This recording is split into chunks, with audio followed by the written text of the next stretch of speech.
Have you ever wondered how airbags in a car protect you in a crash?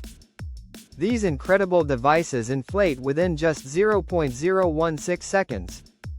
They provide a soft cushion between you and hard surfaces during impact. Airbags have evolved far beyond the driver's side.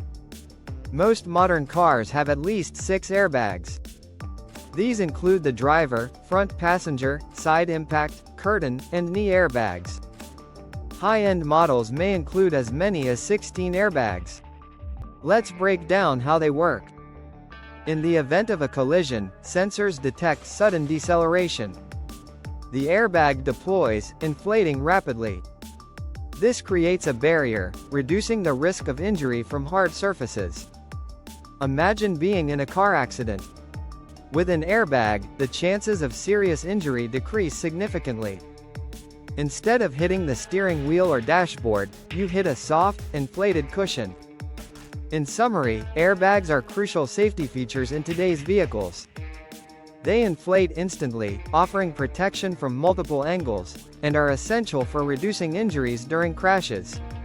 Next time you get in a car, remember the life-saving role of airbags. Stay safe and buckle up.